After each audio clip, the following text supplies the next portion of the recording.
여호수아서 13장부터 19장까지는 여호수아와 이스라엘 백성들이 이 정복한 땅을 분배받는 내용이라고 제가 알려드렸습니다. 지지난주까지 우리들은 2주에 걸쳐서 15장까지 분배와 연관하여 하나님의 분배 원리가 무엇인지, 그리고 맨 처음 분배받은 이 갈렙과 유다 지파가 이 분배받은 땅에 대해서 어떠한 믿음과 결단을 보여주는지 나눠봤습니다. 오늘 본문 말씀에 들어가기 전 지난번 말씀을 잊으신 분들을 위해 15장을 간단히 요약해 보자면, 유다 지파가 땅을 분배받았을 때 갈렙의 믿음과 용기가 지대한 공헌을 했죠. 그는 85세의 노임에도 불구하고, 노령에도 불구하고 가나안 족속 중 가장 힘이 센 아나 작손이 살고 있는 헤브론 산지를 요구하면서 하나님이 함께 하시면 이 난공불락처럼 보이는 힘센 아낙 산족들을 물리쳐서 헤브론 산지를 차지하겠다고 하는 것이 우리 지난주 나눴던 내용입니다. 우리가 나눌 오늘 여호수아서 16장 17장 말씀은 요셉의 두 아들인 에브라임과 므낫세가 땅을 어떻게 분배받는지에 대한 이야기입니다. 므낫세과 에브라임은 요셉이 애굽에 팔려갔었어 그곳에 총리로 있을 때 애굽 여자와 결혼해서 낳은 두 아들이죠. 요셉의 이 두 아들을 야곱이 죽기 전에 자신의 손자인 므낫세과 에브라임을 축복을 할 때 양손에 요셉이 이렇게 X로 이렇게 축복을 하면서 장자인 므낫세가 아닌 둘째인 에브라임에게 장자권과 축복을 주죠. 그리고 이 두 손자를 자기의 직계 아들로, 그러니까 입양하는 거죠. 삼습니다. 그러므로 오늘 본문 내용에 등장하는 요셉 지파라 함은 에브라임과 므낫셋을 말하는 것이고, 이들에게 분배된 땅은 실제로 요셉에게 분배된 땅이나 다름이 없습니다. 16장 4절을 보면 요셉의 자손 므낫셋과 에브라임이 그들의 기업을 받았다고 하고는 막상 땅을 분배하는 16장 5절부터는 에브라임의 이름이 먼저 등장하는 것은 에브라임이 찻남에도 불구하고 장자권과 축복권을 받았기 때문입니다. 여호수아서 19장까지 정복한 가나안 땅을 분배하는 이스라엘 지파의 명단에는 요셉의 이름을 대신해서 에브라임과 므낫셋이 올라갔고 레위 지파가 제어됐습니다. 오늘 본문 말씀이 16장과 17장을 읽는데 여러분 참 많이 힘드셨죠? 읽으신 분들은 이 발음하기도 힘든 수많은 낯선 지명의 이름과 사람들의 이름이 열거되어 도무지 내용을 이해하기에는 매우 난해했습니다.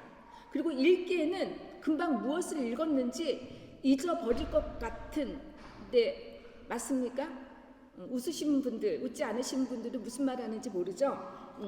16장과 17장의 내용은 에브라임 지파와 므낫셋 지파가 땅을 가장 비옥하고 좋은 땅을 분배받았음에도 만족하지 못하고 불평을 쏟아놓으며 더 땅을 달라고 요구하자, 이에 대해 여호수아가 이 두 지파에게 너희들이 정말 더 땅을 원한다면, 더 갖기를 원한다면 이 산지에 있는 땅을 올라가서 땅을 개척하라는 내용입니다. 다른 거 다 잊어버리셔도 돼요. 이것만 기억하시면 됩니다.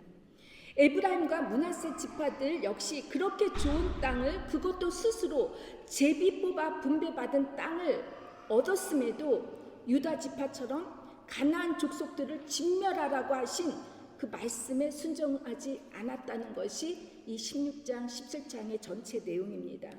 16장에서 17장까지의 문맥상 세 단락으로 나눌 수가 있어요. 16장 1절에서 4절은 요셉의 지파가 제비를 뽑아 분배받은 땅에 대한 전체적인 지명에 대한 소개이고, 16장 5절에서 10절까지는 구체적으로 에브라임 지파가 무슨 땅을 받았는지, 그리고 마지막 17장 1절에서 13절까지는 므낫셋 지파가 분배받은 땅에 관한 내용으로 구성되어 있습니다. 에브라임 지파와 므낫셋 지파가 제비를 뽑아서 분배받은 땅의 지도를 여러분 제가 한번 보여드렸는데 한번 보시면 이스라엘 지파 중 가장 물과 초원이 풍요로운, 가장 비옥한 땅과 가장 큰 땅, 요르단 강을 중심으로 동쪽과 서쪽에 위치한 가나안 땅의 이 중심부를 받았습니다. 이것은 우연이 아니죠. 그들의 아버지 요셉의 믿음 때문이었고, 할아버지 야곱이 죽기 전에 자신의 아들 요셉에게 축복했던 유언 때문이었습니다. 어떻게 야곱이 요셉에게 축복의 유언을 했는지 창세기 49장 22절에서 26절 말씀을 우리 모두 한 목소리로 봉독하겠습니다. 창세기 49장 22절에서 26절 말씀입니다.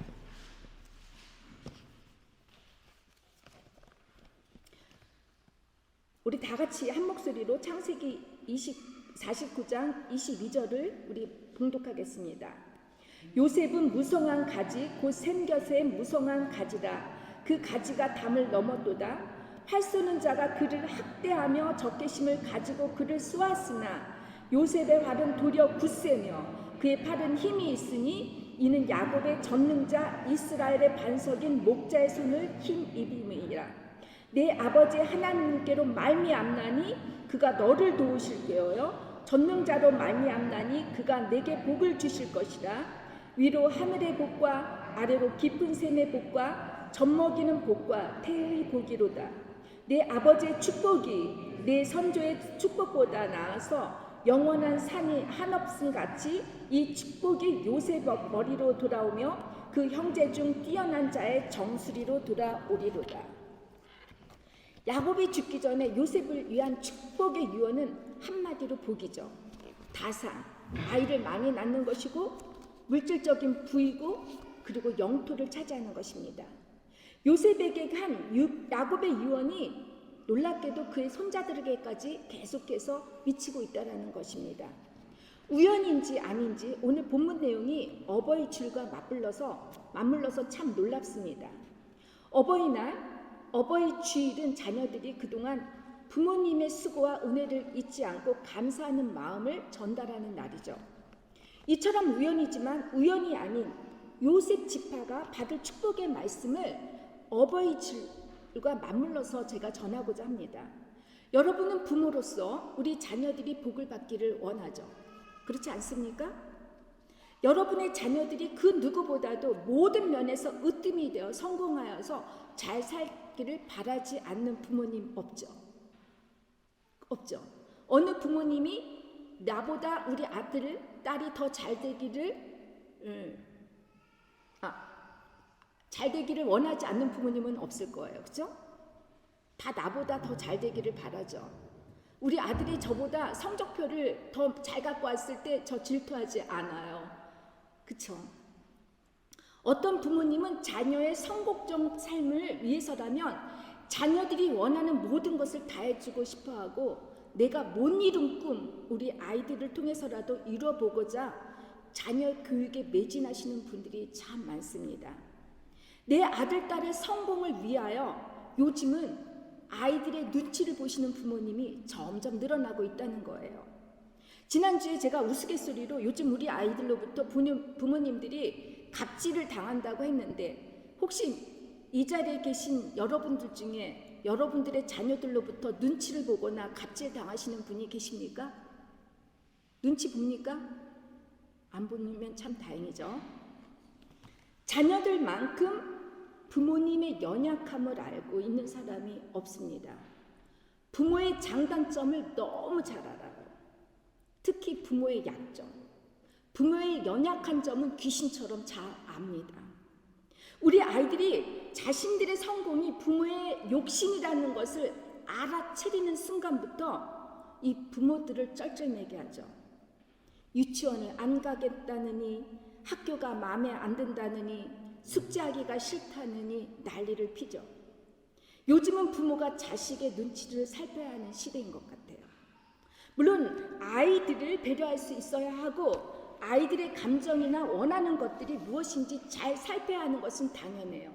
하지만 절대로 부모가 아이들에게 흔들리지 말아야 할 것이 있는데 그것은 여러분의 믿음입니다. 아빠, 엄마의 믿음이 곧 우리 자녀가 받을 가장 좋은 축복의 유산으로 이어지기 때문이죠.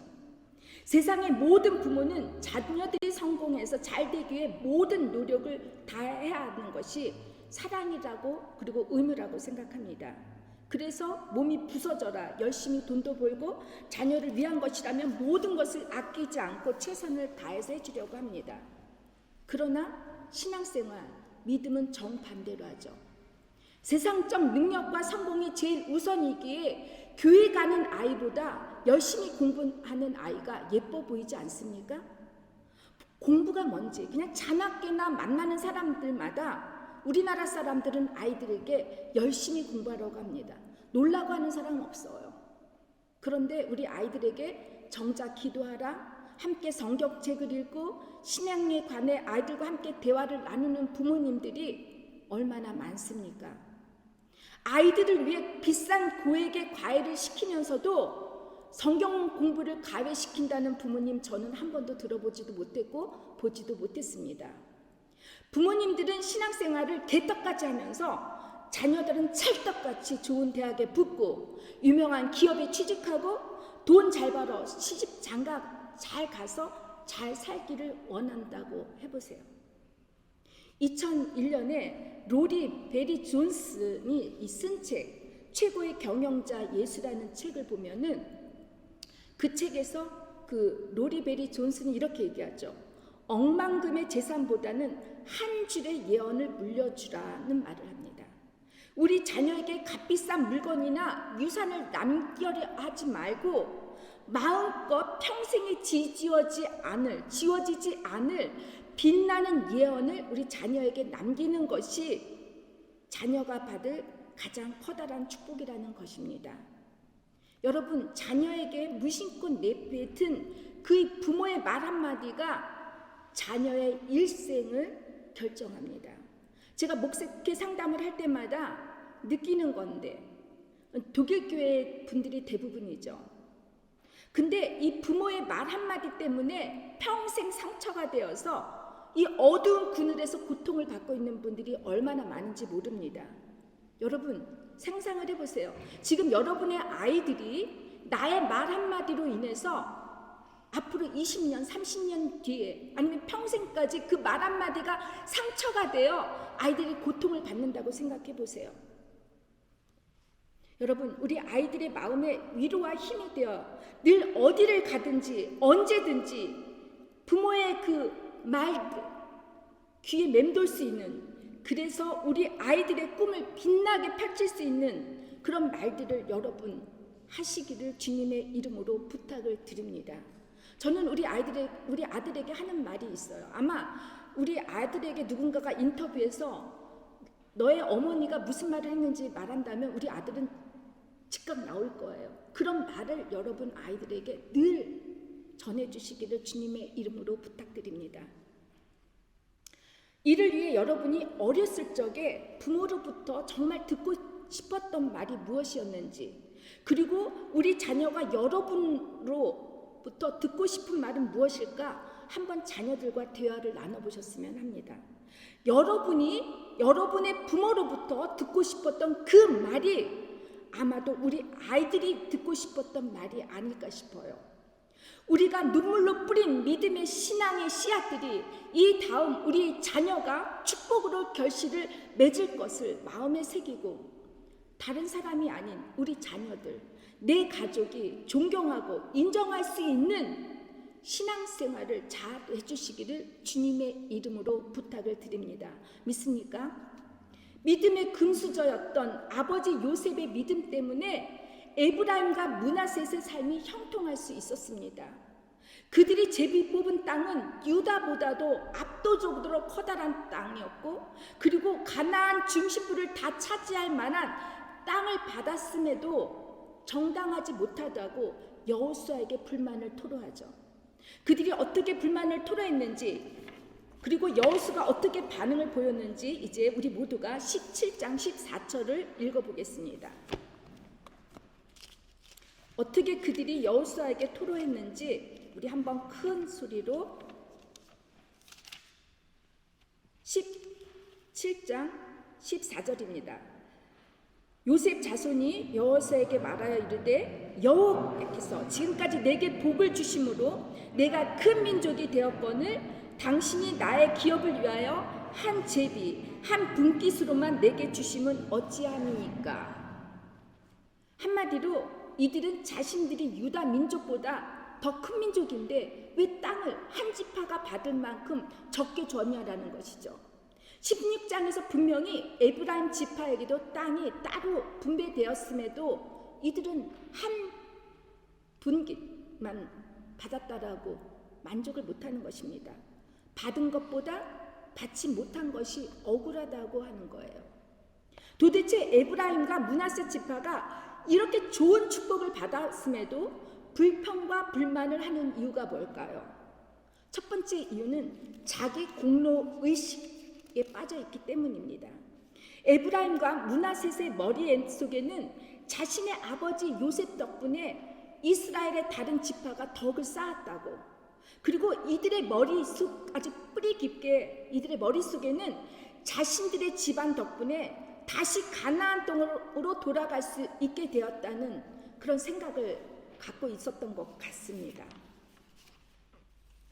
자신의 아버지를 노예로 팔아버린 저 나쁜 큰아버지들이었지만 막상 흉년으로 기울어가는 이 가게를 자신의 아버지 요셉이 살렸고, 그 덕분에 하나님께서 자기 가문에게 큰 민족을 이루게 하신 것이니까 더 분깃을 많이 받는 것이 당연하다라고 이렇게 생각했을 것입니다.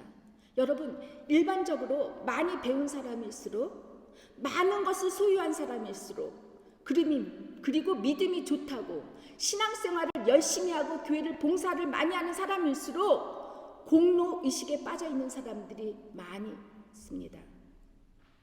내가 내 가족을 위해서, 내가 내 교회 공동체를 위해서 내가 어떻게 희생했고, 내가 어떻게 봉사를 해서 일구어놨는데, 내가 여기까지 살아오느라 내가 얼마나 피땀을 흘리며 내가 얼마나 고생을 하고 노력하며 살았는데, 이런 말들 잘하죠. 내 공로라고, 내 중심에서 모든 세상이 돌아간다라고 믿는 사람들이 공로의식에 빠진 분들입니다. 이렇게 자기 공로의식에 사로잡혀 있는 분들은 상응의 보상을 받지 못할 때, 또 기대만큼 인정을 받지 못하고 채워지지 못할 때 소유욕이 더 강하게 올라옵니다. 그리고 물질이나 인간 관계에서 집착을 하게 되죠.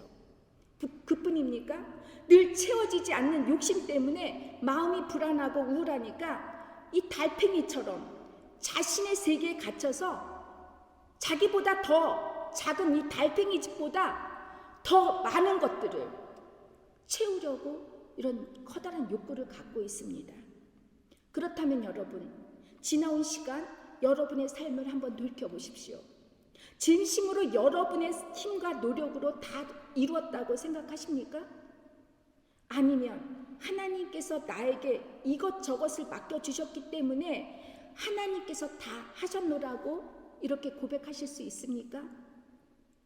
가족이나 그리고 교회 공동체 안에서, 직장이나 어느 단체에서 조금이라도 섭섭한 마음이 들거나 속상하거나 화가 나시는 분이 있다면, 혹시 내가 어떤 기대에 부응하는 보상을 받고 싶어하는 것은 아닌지, 자기 공로의 의식에 빠져 있는지 스스로 돌이켜 보셨으면 합니다. 주의 은혜를 사모하고 주의 은혜 안에 사는 사람들은 모든 것이 내 것이 아니라고 생각하기 때문에 자신의 공로의식이 없습니다. 그저 덤으로 좋은 것을 누리게 하시는 하나님 안에 거하면서 때론 좋은 것을 맡겨주시면 감사하고, 혹 그렇지 않을 땐 하나님의 자녀로만 살아가는 것이 은혜라고 믿기에 사는데 소유의 욕심이 점점 줄어들게 됩니다. 은혜의식에 사는 사람은 인정의 목마름도, 물질의 욕심도, 인간관계에서 찾고자 하는 기대감이나 그런 실망감이 다 주님의 은혜가 내 안을 차지하고 있기 때문에 그저 주님께 빚진 자로서 그 어떤 보상을 요구하지 않습니다. 자신의 공로가 예수 십자가의 공로에 비해 아무것도 아니라는 것이 고백되어질 때 또 거저받은 은혜가 너무 감사하기 때문에 받지 못한 것에 불평불만을 하는 것이 아니라 이렇게 작고 보잘것 없어 보이는 것도 이 받은 것 하나를 가지고 기쁘게 하나님이 기업이 되게 살려고 노력합니다. 이것이 여러분 소유자의 삶이 아니라 청지기, 관리자로서의 삶인 것입니다. 불평불만의 두 번째 이유는 비교의식 때문이죠. 에브라임과 므낫세 지파는 자신들이 유다 지파보다 더 큰 지파인데 분깃을 하나만 받았다고 여호수아에게 따지죠. 민수기 26장에서 보면 실제로 에브라임과 므낫세 지파가 그 인구 숫자가 유다 지파의 인구 숫자보다 많았습니다. 그들이 분명히 스스로 제비뽑기를 해서 땅을 분배받았음에도 자신들이 유다 지파와 비교를 하니까 더 작은 땅을 받았다고 생각하는 것이죠. 땅을 아무리 큰 것을 받았다고 해보세요. 그곳이 물도 없고 초원이 없는 황폐한 땅이라고 생각해 보세요. 질을 생각하지 않고 양을 따지는 어린아이와 같은 사람들, 비교의식에 사로잡힌 사람들입니다. 이렇게 누구와 비교하는 것이 여러분 비교의식이죠. 나보다 나은 사람과 비교하면 열등감이 생기고 나보다 부족한 사람과 비교하면 우월감이 생기게 되니까 어쩜 우리 모두는 평생 비교만 하다가 불행하게 죽게 될 수도 있습니다. 이 불행의 시작은 다른 사람과 비교할 때부터입니다. 그래서 C.S. 루이스는 비교는 사탄의 가장 강력한 무기다라고 했어요. 성경 역사를 보면 이 비극은 비교하면서부터 시작되죠. 비교 자체가 죄인 거예요. 이 비교의 비극은 다른 사람도 아닌 아주 가까이 있는 가족, 그것도 형제 사이에서부터 출발하지 않습니까? 가인과 아벨, 야곱과 에서, 야곱의 12아들, 지금까지도 우리 가정 안에서 이 비교의 의식이 자리를 잡고 있습니다. 우리 자녀들 보세요. 똑같은 장난감을 자녀들에게 나눠줬는데 서로가 상대방 것을 갖겠노라고 울고불고 난리를 치지 않습니까? 왜 그렇죠? 비교해 보니까 언니가 가진 게, 오빠가 가진 게, 동생이 가진 것이 내가 가진 것보다 더 좋아 보이기 때문이죠. 교회 공동체 안에서도 비교 의식은 끝이 없죠. 나보다 저 교우가 더 외국어를 잘하는지, 나보다 저 성도님들이 돈이 많은지, 나보다 저 친구가 더 좋은 학벌과 스펙을 갖고 있는지, 연봉이 나보다 더 좋은, 훨씬 좋은 직장을 다니고 있는지, 우리 집 아이가 저 집 아이보다 더 공부를 잘하는지 계속해서 비교를 하죠. 심지어 어떤 분은 영적 은사를 가지고도 비교를 하시는 분이 있습니다. 아, 저분은 방언을 하고 예언을 하는데 왜 나는 이런 은사를 받지 못하는 것이지? 아, 똑같이 기도를 했는데 왜 저분의 기도는 들어주시고 내 기도는 들어주시지 않는 것인지 이렇게 비교를 합니다. 제가 아는 어떤 후배 목사는 부산에서 꽤 큰 교회에 부교육자로 사역을 하고 있습니다. 어느 날 이 목사님이 저에게 전화를 하면서 하소연을 했는데 그 목사님의 그 내용은 이 담임 목사님이 이 자신의 설교보다 잘한다는 말을 들었던 것 같아요. 이때부터 담임 목사님이 이 후배 목사를 설교를 시키지도 않고 설교를 하고 나면 이 후배 목사의 설교를 가지고 불러가지고 이렇다 저렇다 야단을 친다라는 거예요. 이처럼 우리는 서로를 끊임없이 비교를 하고 비교를 당하면서 사는 것 같아요.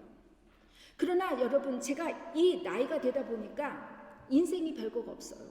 학벌도 재산도 주름도 모두가 거기서 거기처럼 보여요. 이것이 인간의 평준화라고 하죠. 지금까지 60평생을 살다 보니 어느 누구와도 비교할 필요가 없다는 거예요. 제가 우스갯소리로 고등학교 동창을 만나면 저는 전교에서 솔직히 말해서 50등 안에 든 적이 없어요. 610명 중에서 정말 저는 공부를 그렇게 잘하지 않았어요. 우리 학교에 서울대, 연고대 반이 있었는데 저는 그 반에 들어가지 못했어요. 왜냐면 영어를 너무 못해가지고 못 들어갔는데, 근데 전교에서 10등 하는 아이들을 보니까 지금 제일 잘 나가는 애가 고등학교 인문계 고등학교 교사인데 이 입시반을 맡아가지고 죽어라 해요. 그런데 잘 나가는 애들은 이 전교에서 50등에서 100등 사이, 아니면 150등까지 아이들은 뭐 교수도 하고 잘 나가요. 근데 진짜 더 잘 나가는 애들은 전교에서 공부를 진짜 밑에서 노는 애들인데 결혼을 잘했어요. 이 금수저 땅 많은 집에 아들과 결혼해서 제일 잘 나가는 것 같아요. 여러분, 잘난 척 비교할 필요 없지 않습니까? 하나님께서는 늘 우리를 쓰실 때 우리가 갖고 있는 도구나 능력을 절대로 사용하지 않으세요. 만일 우리가 가진 것들을 가지고 사용하시길 원하시면 하나님께서는 당신이 원하시는 대로 새롭게 레노베이션하죠. 그리고 사용하십니다. 그렇기 때문에 여러분 비교할 필요 없습니다. 어떤 사람을 통해 하나님께서는 당신의 살아계심을 드러내기를 원하십니까?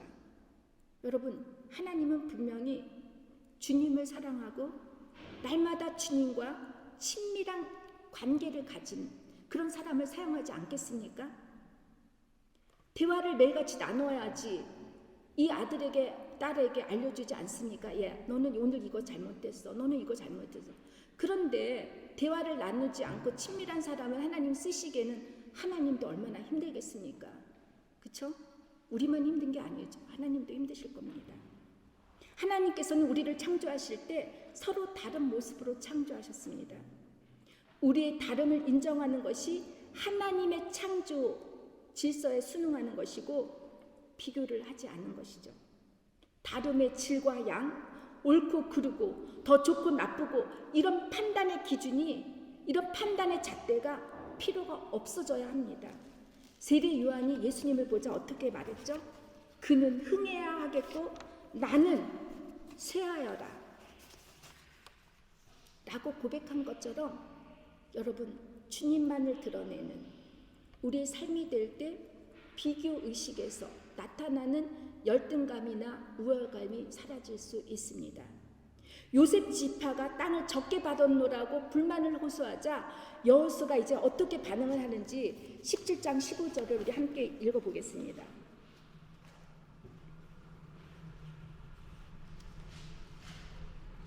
17장 15절입니다. 여호수아가 그들에게 이르되 네가 큰 민족이 되므로 에브라임 산지가 내게 너무 좁을진데 브리스 족속과 르바임 족속의 땅 살림에 올라가서 스스로 개척하라 하니라. 여호수아는 요셉 지파의 부당한 요구에 화를 내거나 꾸짖지 않죠. 도리어 너희들이 큰 민족이 맞아. 그래서 받은 땅이 좋아 보일 수 있어. 그러니까 브리스 족속과 르바임 족속의 땅이 있는 산악에 올라가서 개척해봐 라고 말을 하죠. 에브라임과 므낫세 지파의 이 컴플레인에 대하여 전혀 화를 내거나 야단을 치지 않고 도리어 이해를 해주는 것처럼 보이면서도 신앙의 가이드를 주죠. 여호수아는 참 훌륭한 리더자입니다. 그 역시 에브라임 지파인으로서 같은 지파의 사람들의 요구를 거절하기가 쉽지 않았을 거예요. 다른 지파들의 원성을 사지 않고 큰 소용돌이가 일어나지 않도록 모두에게 형평성과 균형에 맞게 대처를 하죠. 리더의 자의 지혜는 이래서 매우 중요합니다. 여호수아의 신학적 가이드는 요셉 지파가 산에 올라가서 땅을 개척하라는 것입니다. 여기에서 개척하라는 말이 15절과 18절 두 번씩이나 반복이 됩니다.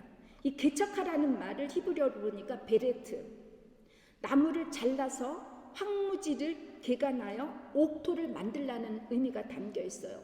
우리 말로는 개척하다라는 말보다는 땅을 개간하라는 뜻이 더 어울릴 것 같아요. 나무가 우거진 숲에는 얼마나 많은 자원이나 보석이 숨어 있는지 모릅니다. 그래서 독일 사람들이, 다른 나라 사람들이 독일 사람들한테서 말하기를 독일은 망하지 않을 거라고, 만약 경제적으로 멸망할 때 독일에 있는 숲에 있는 나무만 팔아도 다시 경제가 일어날 거라고 할 정도로 여러분 정말 커다란 자원이 숨어 있죠. 산의 나무를 제거해서 목초할 수 있는 옥토의 땅을 개간할 수 있다면 이 얼마나 커다란 자원을 얻을 만한 땅이 되겠습니까? 그러나 이 여호수아의 제안에 요셉의 두 지파는 16절 이렇게 변명을 하죠. 다 같이 읽어볼까요? 요셉 자손이 이르되 그 산지는 우리에게 넉넉하지도 못하고 골짜기 땅에 거주하는 모든 가나안 족속에는 베스안과 그 마을들에 거주하는 자이든지 이스라엘 골짜기에 거주하는 자이든지 다 철병거가 있나이다 하니, 한마디로 산지를 갖기에는 너무 어렵다라는 거죠. 요셉 지파가 산지에 올라가기도 전에 이 계곡에 거주하고 있는 칠병거, 그러니까 청동기 문화죠. 철기 문화로 이어지기 전에 그 청동기 문화를 가지고 있는 가나안 족속들과 싸워야 하기 때문에 아예 처음부터 여호수아의 권면을 변명하고 거절을 하죠. 만일 요셉 지파들이 이 산 위의 땅에 하나님께서 숨겨둔 보물이 있다는 것을 미리 알고 있었다면 이들이 어떻게 대항했을까요? 여러분, 왜 끊임없이 우리 땅인 독도를 일본 정부가 자신들의 땅이라고 우기는 줄 아십니까? 이 독도를 중심으로 이 수많은 자원들이 이 바다 안, 해저 안에 숨어 있다는 거예요. 그래서 독도를 가지려고 하는 것이죠. 2021년 넷플릭스에서 방영한 오징어 게임이라는 영화가 이제 세계적으로 히트를 쳤는데요. 저는 이 영화를 보지 않았어요. 그냥 유튜브에서 그 영화 그냥 몇 개 잘라서 그걸 쭈장면 파스 요약한 것만을 봤는데 465억 원의 상금을 타기 위해서 456명의 사람들이 이 미스터리한 데스게임에 초대되어서 이제 서로 치열하게 죽고 죽이는 이런 게임을 하는 내용이라고 하는데, 여러분이 요셉 지파라고 한다면 그 돈, 무궁한 자원이 있는 그 땅 차지하겠습니까? 차지하지 않겠습니까? 철거 병거를 가진 가나안 족속과 싸우고 이 울창한 숲을 제거하고 옥토의 땅으로 만들어서 그곳에 숨어있는 무궁한 자원을 여러분 얻겠습니까? 아니면 처음부터 불가능하다고 포기하겠습니까? 에브라임과 므낫세 지파의 변명에 여호수아는 계속해서 이렇게 말을 합니다. 17절과 18절인데 여호수아가 다시 요셉 족속인 에브라임과 므낫세에게 말하여 이르되, 우리 다 같이 읽을까요? 큰 권능이 있은즉 한 분깃만 가질 것이 아니라 그 산지도 내 것이 되리니 비록 살림이라도 내가 개척하라 끝까지 내 것이 되리라. 가나안 족속이 비록 철병거를 가졌고 강할지라도 내가 능히 그를 쫓아내리라 하였더라. 여호수아가 에브라임과 므낫세 지파에게 산지에 올라가서 산지를 개척하라고 명령했을 땐 이미 그들이 그 명령을 이해할 수 있는 충분한 힘이 있음을 인지했을 것입니다. 그래서 이 산지가 너희 것이 되게 하라고 상기시킨 것이죠. 여호수아는 지금까지 가나안 땅을 정복했을 때마다 숱한 전쟁을 치렀습니다. 그런데 여호수아가 안 건 무엇이죠? 자기의 힘, 자기의 노력으로 그 전쟁에 이길 수 없다는 것을 알았을 것입니다. 하나님께 순종만 하면, 하나님의 말씀에 순종만 하면 하나님께서 친히 능히 진멸해 주실 것을 생생하게 경험했기 때문에 요셉 지파들이 자신의 권면을 따라주기를 바랬을 것입니다. 때론 주님께서 요셉 지파에게 요구하셨던 것처럼 우리에게 얘야, 나무가 우거진 높은 산처럼 불가능해 보이는 이 과업들을 너희들이 이행할 수 있겠니? 라고 물어보시거나 요구할 때가 있죠. 우리가 믿음으로 기도하고 일할 때 하나님께서 우리가 무엇을 하도록 배울 수 있도록 하시기 위해 때로는 어려움에 부딪히게 하실 때가 있습니다. 우리를 시험하기 위함이라기보다는 오히려 우리의 연약하고 나태한 믿음에 자극을 주셔서 영적인 힘, 믿음으로 축복을 주시기를 원하십니다. 외국 땅에 살다 보면 철병기를 가지고 계곡에 거주하는 가나안 족속과 같은 장애물이 우리 앞을 가리고 있다는 생각을 종종 하게 됩니다. 그래서 도저히 불가능하다고 꿈도 꾸지 못하고 계곡의 장애물에 갇혀 있는 우리들의 모습을 보게 되죠. 다른 한국 사람들보다 환경이 좀 괜찮은 곳에 우리가 살고 있어요. 그런데 이방인들로서 뭔가 부족하죠. 뭔가 더 가지고 싶은 게 있는데 어떻게 해야 할지 모를 때가 있어요. 마치 철병과의 진로가 우리를 막아서 이러지도 저러지도 못하게 하는 것처럼 느낄 때 여러분 어떻게 하셔야 합니까? 산으로 올라가야지 않겠습니까? 철병거를 어떻게 움직이지 못하니까 포기하는 것이 아니라 먼저 하나님이 계신 산지에 올라가서 하늘을 움직일 수 있는, 땅에서 매여 있는 것들을 하늘을 움직여서 하늘을 아버지께서 풀어주시기를 기도해야 하지 않겠습니까? 여러분, 이 산지가 어디에 있습니까? 영적 축복이 숨어있는 곳이 어디에 있습니까? 바로 예배자리 아닙니까? 기도의 간절함과 서로의 말씀을 나누는 곳, 교회 공동체가 아닙니까? 지금 이 자리가 뭔가 좀 더 나은 것을 원하지만 부딪히는 여러 재앙과 장애물로 발전이 불가능해 보일 때는 특별히 더욱더 영적 공간을 사모하셔야 합니다. 그리고 나의 못난 모습들을 개척하셔야 합니다. 자를 것은 자르고 마음속에 잠겨있는 상처와 고집 같은 것들, 이 단단한 돌은 파가지고 부숴야 할 것이고, 주님이 나와 내 가족에게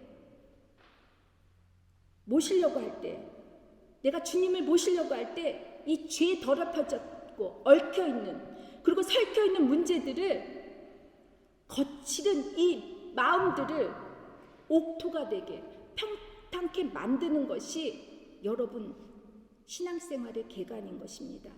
저는 지난주에 칼스루에 가서 회의를 했었습니다. 칼스루의 본부를 가면 되게 웅장해요. 옛날 건물이 있고 그 건너편에는 새 건물을 지었는데 제가 25년 전에 그 건물을 자주 갔었어요. 왜냐하면 제 동생이 그때 이제 감신대 대학원을 다녔을 때 이 원서들을 보는데 이 원서들이 대부분이 번역이 아니라 직역이기 때문에 너무 어렵다는 거예요. 여러분이 독일의 철학 서적이나 또한 신학 서적을 보면은 정말 독일 말로 읽어도 어려워요. 그런데 이것을 직역하니까, 그것도 한문자까지 한자까지 써서 직역을 하니까 도대체 이게 무슨 말인지 모르는 거예요. 저는 사실 어떤 전문 서적을 한국 직역된 그 도서보다는 제가 직접 원서를 읽는 게 되게 쉴 때가 있는데, 제가 그때 거기를 자주 갔었어요. 그래가지고 그 도서관에 가서 뭐 신학 서적을 다 이제 빌려가지고 제가 이제 번역을 해서 제 동생에게 전화를 해서 이제 설명을 해주면 제 동생이 이제 대학원 그 발표할 때 제가 번역해 준 걸 가지고 이제 발표를 했는데, 제가 거기 앉으면서 그런 생각을 했었어요. 하나님은 25년 전에 내가 여기 25년 후에 내가 여기 다시 와서 앉아서 일할 수 있는 거를 하나님은 알고 계셨겠지? 라는 생각을 했어요. 그리고 제 삶을 잠시 돌이켜봤어요. 아마 제가 30대나 40대에 그 자리에 앉았으면 제가 자랑을 했을 것 같아요. 나 외국인인데 말이야, 이런 본부에서 이런 훌륭한 사람들과 일할 수 있을 거, 나 너무 자랑스럽지, 이렇게 얘기할 수 있었을 것 같아요. 그런데 하나님께서 그 모든 것이, 제가 그런 모든 것들이 정말 사도 바울이 말했듯이 똥처럼 여길 정도 되니까 하나님이 그 자리에 앉혀주시더라고요. 여러분, 우리 학벌들 되게 다 좋아요. 여기 계신 분들. 외국에 살면서 장애물들 진짜 많죠. 그런데 저는 하나님께서 어떻게 훈련을 하셨냐면, 내 안에 있는 땅, 내 안에 있는 못난 것들을 개간시키는 연습을 하셨어요. 그리고 그 개간 연습을 감사로 내가 매일같이 노력하고 기도했을 때 그리고 하나님께 저는 그렇게 고백을 했어요. 하나님, 나는 이곳에서 커다란 꿈을 갖고 한국에 돌아가서 교수가 되겠노라고 유학을 왔지만 지금은 그 형편이 그렇게 되지 못하더라도 하나님, 제가 그냥 청소 열심히 하고 우리 아이 기도와 말씀으로 잘 양육하고, 저는 우리 아이가 유치원 갈 때나 학교 갈 때 꼭 그 아이를 위해서 축복기도 해줬습니다. 잘 때 한국 어린이 찬송가 다 불러줬어요. 그리고 나서 아이가 학교 오면 숙제 케어해주고 그 연습을 3년을 했습니다. 여러분, 내가 철병과 같은 것들이 우리에 놓여 있을 때 나는 외국에서 무엇을 할까? 여러분 염려하지 마시기를 바랍니다. 여러분들의 땅, 여러분들의 마음이 하나님 보시기에 옥토가 될 수 있도록 개간만 하신다면 하나님은 무궁무진하게 여러분을 사용하십니다. 믿습니까? 이제 말씀을 맺겠습니다. 유다 지파도 그렇고 요셉 지파에게도 축복의 땅을 주셨지만 가나안 족속들을 진멸하는 숙제도 함께 주셨죠. 하지만 그들은 축복만을 좋아하다 보니까 정작 진멸해야 할 죄를 해결하지 못하는 실수를 범합니다. 시편 기자는 시편 78편 9절에 에브라임 지파에 이렇게 평가를 합니다. 에브라임 자손은 병기를 갖추며 활을 가졌으나 전쟁의 날에 물러갔도다. 저희가 하나님의 언약을 지키지 아니하고 그 율법을 준행하기를 거절하며 여호와의 행하신 것과 저에게 보이신 가사를 잊었도다. 하나님께서 힘과 병기와 활을 주셨음에도 그들은 전쟁의 날에 싸우지 않고 유다 지파를 떠나 북왕국을 이루고 결국 우상 숭배의 주역이 되어 결국 패망하고 맙니다. 여러분, 우리가 우리 자녀를 하나님의 기업으로 하나님께 가까이 갈 수 있는 자녀로 여러분 잘 키우십니까? 에브라임과 므낫세 지파처럼 공로와 비교를 하면서 불평과 원망의 모습을 하고 있지는 않습니까? 하나님께서 주신 믿음으로 이 땅을 개척하기보다는 좀 더 편안하고 안락한 사람을 살려고 편의주의와 현실주의에 빠져서 너무 타협하고 살고 있지는 않습니까? 이 시간 여러분 조용히 여러분들의 장애물이 무엇인지, 내가 지금 그 철병과 같은 장애물 때문에 나는 주저하고 있는지 이 시간 여러분 각자 침묵으로 아니면 조용한 기도로 하나님, 이 철병거 나는 물리치지 못하지만 하나님, 일단 예배의 장소에, 기도의 장소에 제가 오는 것을 순종하겠습니다. 기도해 주시기 바랍니다. 주님, 우리 안에 있는 철병과 같은 것들, 장애물들이 너무 많습니다. 내 힘으로는 버거워서 이것을 물리칠 수가 없다고 좌절하고 의심하며 하나님, 우울한 마음으로 저희들이 하루하루를 살고 있는지 모릅니다. 내 자녀가 속을 새기고 내 남편이 속을 새기고 내 직장 문제가 어렵고 여러 가지 어려움이 있음에 이것은 내가 할 수 없노라고 그저 좌절하고 세상과 타협하며 살고 있는지 아는지 하나님, 이 시간 우리의 부족함을 용서해 주시고 우리의 장애물, 이 모든 것들을 하나님 제거하기 전에 내 안에 있는, 내 안에 그 엉겅퀴처럼 섞여있는 이 가시덤불과 같은 모든 부족한 것들을 하나님 개간할 수 있도록 우리의 마음을 열어주시옵소서. 작은 것 하나도 감사하는 저희들이 다 될 수 있도록 우리 주님 저희들의 마음을 허락하여 주시옵소서. 예수님의 이름으로 기도를 드립니다.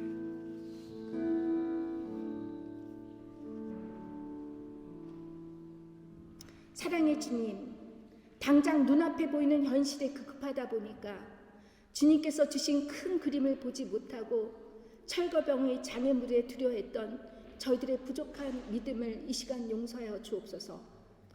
주님께서 주신 축복에 늘 남과 비교하면서 만족하지 못하고 감사하지 못했던, 그러면서도 더 큰 것을 요구했던 우리들의 이기적 욕심과 교만함을 용서하여 주옵소서.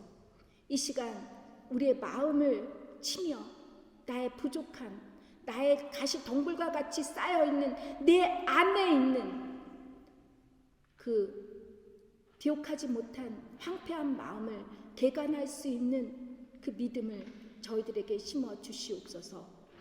우리의 자녀들이 주님의 말씀대로 잘 양육하는 지혜를 얻어 이 아이들이 하나님께 귀하게 쓰임 받는, 하나님을 기쁘게 하는 축복의 결실들이 될 수 있도록 인도하여 주옵소서. 예수님의 이름으로 기도를 드립니다.